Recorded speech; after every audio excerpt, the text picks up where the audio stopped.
আসসালামু আলাইকুম। আয়শাস ডেইলি ব্লগে আপনাদের সবাইকে স্বাগতম। প্রতিদিনের মতো নিয়ে এসেছি আবার নতুন একটি ভিডিও, নতুন একটি ফুড ব্লগ। তো আপনারা অবশ্যই আমার এই ভিডিওটা স্কিপ না করে ফুল দেখবেন। আজকে আমি করে দেখাবো কিভাবে কচু শাক ভাজি করা যায়। কচু শাক অত্যন্ত একটি মজাদার খাবার। তো চলুন দেরি না করে শুরু করা যাক আজকের রেসিপি। নিয়ে নিচ্ছি আমি একটি কড়াইতে নিয়ে নিচ্ছি আমি কেটে রাখা কচু শাকগুলো ঠিক এভাবেই কেটে নেবেন এবং খুব ভালো করে ধুয়ে নেবেন। এই কচু শাকগুলো সাধারণত আমাদের বাড়ির আশেপাশে হয়ে থাকে। কচু শাকগুলো নেওয়া হয়ে গেলে দিয়ে দেব আমি পরিমাণ মতো লবণ। এগুলো সিদ্ধ হওয়ার জন্য আমি পরিমাণ মতো লবণ নিয়ে নিয়েছি। তারপর আমি ঢেকে দেব। ঢেকে দিয়ে আমি চুলায় বসিয়ে দেব। চুলার আঁচটা একটু বাড়িয়ে দেব। তারপরে এখানে কিছুক্ষণ পর উঠিয়ে নেব। দেখতেই পাচ্ছেন এটা পানি ছেড়েছে। এখন আমি এটা নেড়ে দেব। কিছুক্ষণ নাড়ার পর এই কচু শাকটা আমি আবার ঢেকে দেব। ঢেকে দেওয়ার কারণ হচ্ছে এই যে দেখতে পাচ্ছেন আপনারা কচু শাকটা একদম ডাঁটাগুলো হয়নি, তার জন্য আমি আবার ঢেকে দেব।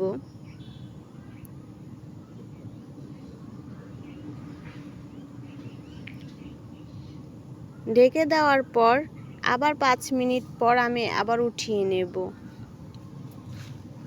দেখতেই পাচ্ছেন একদম পানিটাও শুকিয়ে গেছে এবং কচু ডাঁটাগুলোও হয়ে গেছে। এখন আমি এটাকে কিছুক্ষণ নাড়াচাড়া দিয়ে নেব। কিছুক্ষণ নাড়াচাড়া দিয়ে নেওয়ার পর দেখতেই পাচ্ছেন একদম শুকিয়ে যাচ্ছে পানিটা হালকা করে শুকিয়ে নেওয়ার পর আমি কচু শাকটা উঠিয়ে নেব। তারপর নিয়ে নেব একটি ফ্রাই প্যানে নিয়ে নেব পরিমাণ মতো তেল। তেলের পরিমাণটা একটু বেশি নেবেন। তেলটা গরম হয়ে গেলে দিয়ে দেব আমি কেটে রাখা শুকনো মরিচগুলো। অবশ্যই কচু শাকের মধ্যে আপনারা শুকনো মরিচ দেবেন, কারণ শুকনো মরিচটা কচু শাকের অনেকটা ভালো একদম মজাদার করে তোলে। শুকনো মরিচটা ভাজা হয়ে গেলে দিয়ে দেব আমি কেটে রাখা পেঁয়াজ, রসুন এবং কাঁচামরিচ। অবশ্যই রসুনটা আপনারা কচু শাকে দেবেন। রসুনটা দেওয়ার ফলে আপনাদের যে কচু শাকটা গলায় ধরবে সেটা ধরবে না এবং সেটা আরও মজাদার করে তুলবে। কিছুক্ষণ ভাজা হয়ে যাওয়ার পর আমি দিয়ে দেব তাতে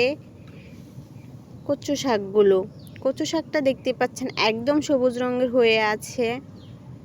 এখন এই কচু শাকটা দেওয়ার পর আমি আবার ভালো করে নাড়তে থাকবো। কিছুক্ষণ নাড়ার পর পানিটাও শুকিয়ে যাবে এবং কচু শাকটা হয়ে যাবে। এখানে আমি দিয়ে দিয়েছি 2টা লেবু পাতা দেওয়ার পর আমি খুব ভালো করে নেড়ে নিচ্ছি। আপনারা দেখতে পাচ্ছেন একদম পানিটা শুকিয়ে গেছে কচু শাকের। হয়ে গেছে আমার এই কচু শাক। এখন আমি উঠিয়ে নেব। যারা এই কচু শাকটি এভাবে রান্না করে খান নাই অবশ্যই বাসায় ট্রাই করবেন। আমার এই রেসিপিটি যদি আপনাদের ভালো লেগে থাকে অবশ্যই সাবস্ক্রাইব করে দেবেন। আল্লাহ হাফেজ।